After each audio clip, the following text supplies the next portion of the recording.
किस तरह की गिरफ्तारी की है? देखिए, ये बिल्कुल ही फर्जी केस था, ये पॉलिटिकली केस है।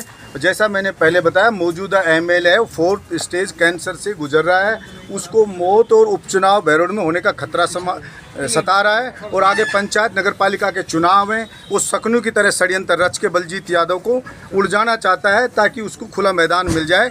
आप ये देखिए, पूरे 5 साल में 2 करोड़ 84 लाख के टेंडर हुए, लगभग 40 के लगभग टेंडर हुए। 40 टेंडरों में आप ये देखिए, 40 टेंडरों के अंदर जिन फर्मों को मिला उनको दोषी नहीं, जिन लोगों को जो टेंडर देने वाले 50 अधिकारी हैं उनका दोष नहीं, लेकिन दोष किसका है? बलजीत यादव का दोष है। इसलिए ये बिल्कुल ही फर्जी केस है, कोई इसमें लेना देना नहीं है इस केस के अंदर। और एक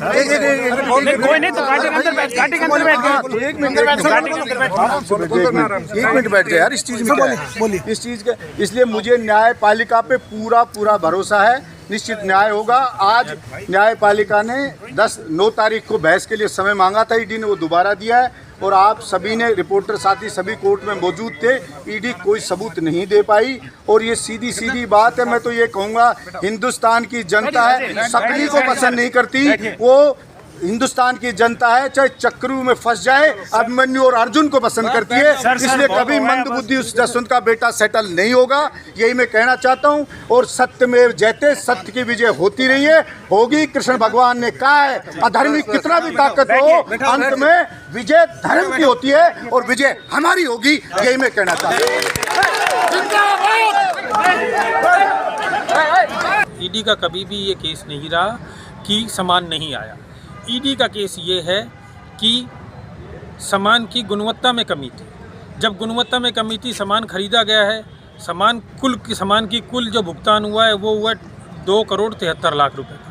और ईडी जो कह रही है मनी लॉन्ड्रिंग भी 2 करोड़ 73 लाख, ये कैसे संभव है? माननीय न्यायालय का भी सवाल यही था कि जो सामान आया है वो खरीद के ही तो लाए होंगे बाजार से, उसकी भी तो पेमेंट की होगी, तो ये पूरा का पूरा मनी लॉन्ड्रिंग का केस कैसे हो सकता है? इसका कोई भी जवाब ना तो ईडी ने दिया और ना उनके अनुसंधान अधिकारी ने दिया। बाकी को गलत आधारों के ऊपर अरेस्ट किया है। हमारा कहना डे 1 से ये है कि हमने एप्लीकेशन भी लगाई है कोर्ट के सामने कि पहले आप हमारा ये तय करें कि हमारी जो अरेस्ट की गई है, जो गिरफ्तारी की गई है, वो वैध है या अवैध है। उसके बाद ही आप ये तय करें कि इनको पीसी में रिमांड दिया जाना चाहिए या जेसी में रिमांड दिया जाना चाहिए। हमारा डे 1 से कहना ये है कि whence there is an stay order pass by the honourable high court on a predicate offence, then ED can not be arrested in a PMLA cases. दूसरा हमारा कहना ये है कि जो इनको हमने जब भी ईडी ने हमें सम्मन दिए, हमने उनका जवाब दिया। हमने ईडी से कहा कि यदि आप हमारी व्यक्तिगत उपस्थिति चाहते हैं तो हम सदैव अनुसंधान में सहयोग करने को तैयार हैं। ईडी ने जो हमारे को गिरफ्तारी के आधार बताए हैं, उनमें ना तो ये उनका कोई भी डिस्कशन किया गया कि जो हमने जवाब दिए हैं, जो हमने पूरे डॉक्यूमेंट लगाए हैं रिकॉर्ड के ऊपर, ना उनका कोई जवाब दिया गया। ना ही ईडी ने गिरफ्तारी के आधारों में ये कहा कि जो माननीय उच्च न्यायालय द्वारा आदेश स्थगन आदेश दिया हुआ है उसके प्रभाव क्या होगा, क्या उसके बावजूद भी ईडी अरेस्ट कर सकती है। माननीय न्यायालय द्वारा आज भी उस हमारे प्रार्थना पत्र पर आर्गूमेंट सुने गए, लेकिन ईडी द्वारा उसमें उस प्रार्थना पत्र का आज पहले दिन उन्होंने कोई जवाब हेतु समय नहीं मांगा, आज फिर उन्होंने जवाब हेतु समय मांगा। माननीय न्यायालय द्वारा उनको 1 दिन का समय दिया है। सोमवार को दोबारा प्रार्थना पत्र पर बहस हेतु नियत की है और ईडी को 1 दिन का समय उस प्रार्थना पत्र पर जवाब हेतु दिया गया है।